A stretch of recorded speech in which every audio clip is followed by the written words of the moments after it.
Bon, je vais être honnête, il n'y aura plus d'arrivée au PSG, hein. De toute façon, voilà, faut pas se faire d'illusions.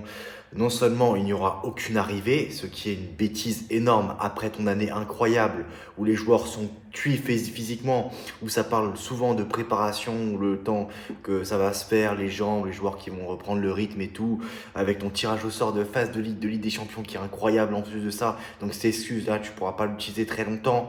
Il y a des matchs, non seulement ça va être des matchs très difficiles, mais en plus, non seulement en termes de qualité, mais en termes de quantité aussi, ça va être terrible. Et t'es même pas là à vouloir recruter un joueur, au moins un joueur, deux joueurs, et même, encore d'accord, tu recrutes personne, mais au moins vends bien, là tu vends, même vendre bien, tu le fais pas. Les deux seules, la seule vente, franchement, les deux seules bonnes ventes que tu vas faire, c'est parce que c'était Nordi Mukele, parce que son agent était super pote avec le directeur sportif de Sunderland, et parce que Carlos Soler, c'est lui qui a voulu un transfert. C'est parce que le joueur voulait un transfert que Carlos Soler va être transféré à son club là, de espagnol, je sais plus, Real Sociedad. Enfin bref, c'est quand même terrible. C'est terrible d'avoir un coach directeur sportif comme ça. Et le pire dans tout ça, c'est que Luis Campos, qui est directeur sportif du Paris Saint-Germain, qui est le club champion d'Europe, le meilleur club du monde à l'heure actuelle, il n'est même pas capable de bien faire son taf. Au lieu de se retirer des négociations avec la Juventus, qui n'est pas prêt de mettre l'argent qu'exige le PSG, au lieu de se retirer, il se met à genoux. Il se met à genoux et il va faire un prêt avec obligation, qui ne sera même pas une obligation d'achat.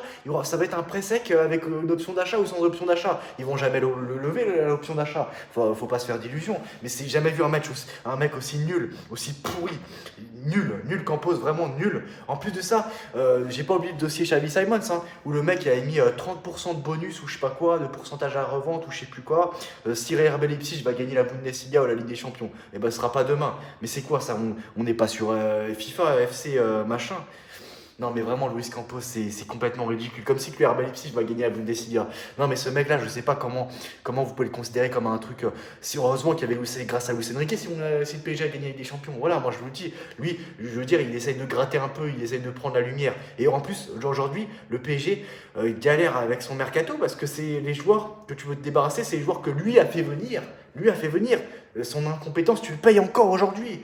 Il essaie de gratter un peu de la lumière, mais c'est grâce à Luis Enrique. Il n'y est pour rien pour la victoire du PSG, lui. Lui, c'est une arnaque, c'est une fraude, Luis Campos. Voilà.